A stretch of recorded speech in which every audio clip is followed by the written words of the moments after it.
Recording number 154. Bhagavatam చదువుకుంటూ ఉన్నాము. శ్రద్ధ, భక్తి, వినయము, సర్వభూత దయ, శాంత చిత్తము గలవారికి చెప్పుము.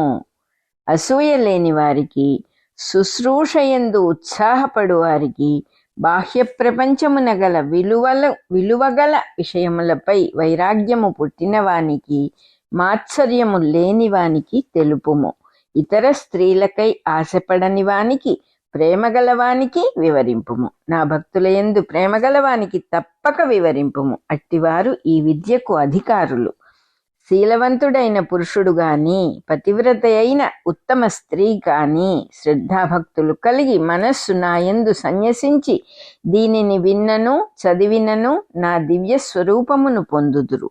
దీనిని బట్టి స్త్రీలు బ్రహ్మ విద్యకు, యోగాభ్యాసమునకు, వేదము చదువుటకు అర్హులు కారు అను కలిదోషవాదము అసత్యము అని నిరూపింపబడినది. ఈ కథలో స్త్రీలకు వచ్చునని చెప్పుటయే కాక స్త్రీకే బ్రహ్మ విద్య ఉపదేశింపబడినది. ఈ వృత్తాంతము చెప్పి మైత్రేయుడు విదురునితో ఇట్లనెను: ఇట్లు కర్దముని భార్య దేవహూతి మోహము నుండి విమోచనము పొంది కపిలునకు సాష్టాంగ దండ ప్రణామము చేసెను. అతడు నేర్పిన తత్వమును సాంఖ్యమును ప్రయోగించి అతనిని ఇట్లు స్తుతించెను: నారాయణుడు అను పేరుగల దివ్యమంగళమూర్తియగు నీ రూపమునందు ఇంద్రియార్థములు, ఇంద్రియములు, మనస్సు, పంచభూతములు, సృష్టికి విత్తనములైన త్రిగుణములు, వాని ప్రవాహ కారణమైన కాలము భాగములై ఉన్నవి. ఇట్టి నీ రూపము సాక్షాత్కరింపచేసికొనలేక నీ గర్భమున పుట్టిన చతుర్ముఖుడే ఎట్టకేలకు మనస్సున దర్శించెను. ఈ విశ్వమును భరించుటలో అనేక శక్తుల వర్గములను తన మనస్సున సృష్టించుకొని కొన్ని వేల శక్తులతో కూడి ఉన్నవాడై అతడు సర్వసృష్టి కార్యములను నెరవేర్చుకొనుచున్నాడు. నీలో ఈ శక్తులన్నీయూ ఇమిడి ఉన్న నీ రూపమును దర్శింపలేక తన మనస్సుతో వివిధములైన శక్తులను పుట్టించుకొనెననియు, అయినను నీ అనుగ్రహమున సృష్టి నిర్వహణమును చేయుచున్నాడనియు భావము. ఒకమారు నిన్ను చూచుచు ఒకమారు సృష్టి శక్తులను చూచుచున్నాడని మరి ఒక భావము. మహాకల్పము అనబడు పెద్ద యుగము చివర నీవు కపట రూపమున శిశువై గర్భమున సమస్త జగములను ఇముడ్చుకొని మహాసముద్రము నడుమ చక్కని వటపత్రము అను శయ్యపై నిలిచి ఉంటివి. దీనిని అనుసరించియే జీవుడు కూడా ఒక జన్మ తీరిన వెనుక తన దేహాది సృష్టి లయము కాగా జలమయమైన తల్లి గర్భమున పవళించి ఉండును. ఇట్లు వటపత్రముపై పవళించి నీవు నీ కాలి బొటన వ్రేలి నుండి వెలువడిన అమృతమును గ్రోలితివి.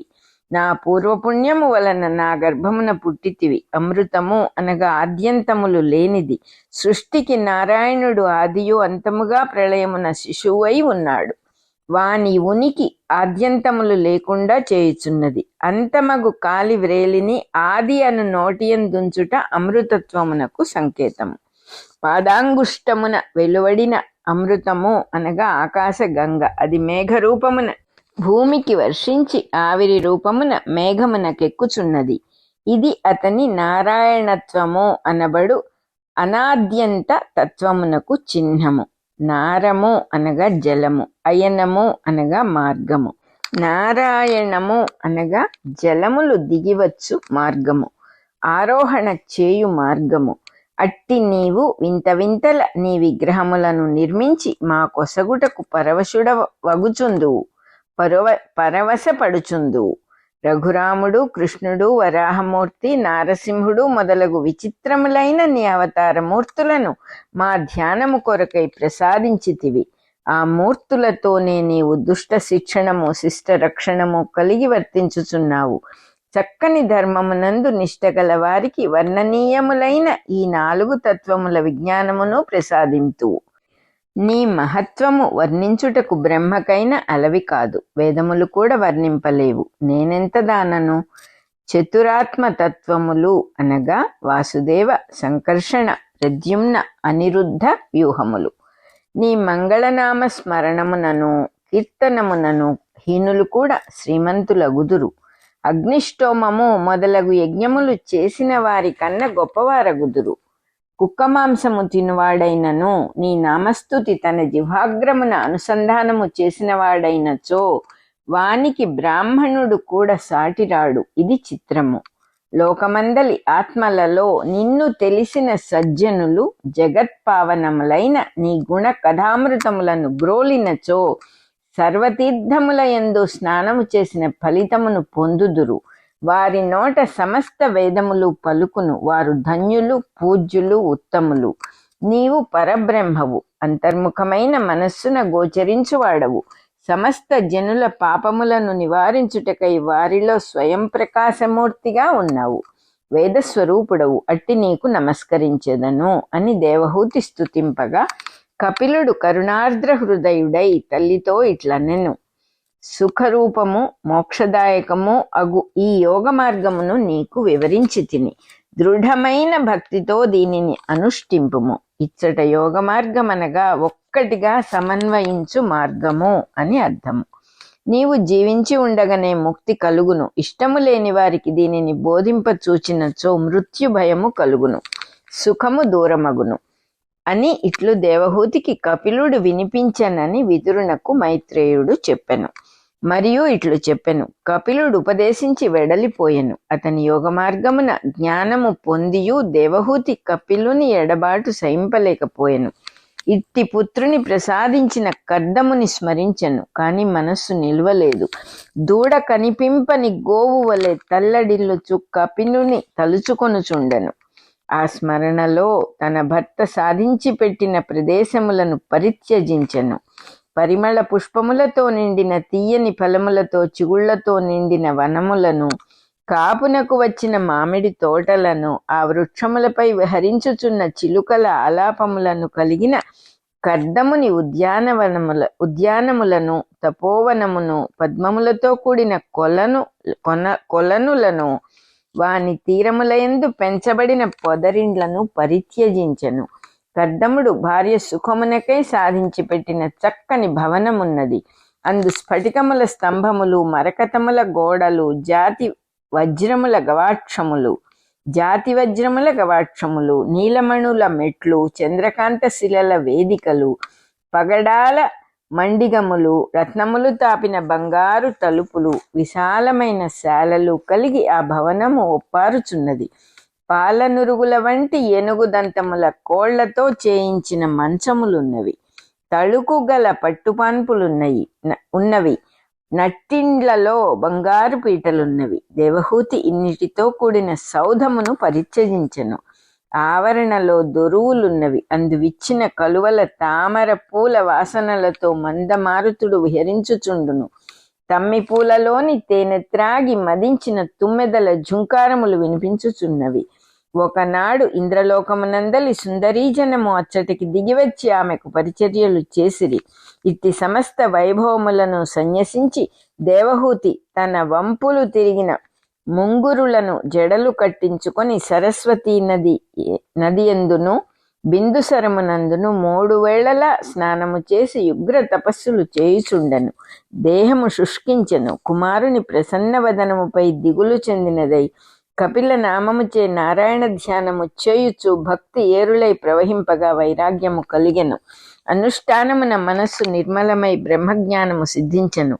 ఎంతగా విని ఉపదేశమందినను జీవిత సన్నివేశములను సన్యసించి అభ్యసించిననే కాని బ్రహ్మ విద్య అబ్బదనియు జ్ఞాన వైరాగ్యములు లభ్యము కావనియు దీని వలన నిరూపింపబడినది. ఆత్మలకు నాయకుడు, అన్ని దిక్కుల ముఖములు కలవాడు, మాయాంధకారమును పోగొట్టువాడు అగు పరబ్రహ్మమునందు నిష్ట కుదిరెను. తత్వజ్ఞానము ప్రకాశించెను. జీవత్వము తొలగిపోయి నిర్మల పరబ్రహ్మ సమాధి సిద్ధించెను. పునరావృత్తి లేని స్థితి కలిగినది. కలలో కనిపించిన వస్తువులను మెలకువ చెంది చూడలేని మనుజుని వలె దేవహూతి తన అస్తిత్వమును మరచెను.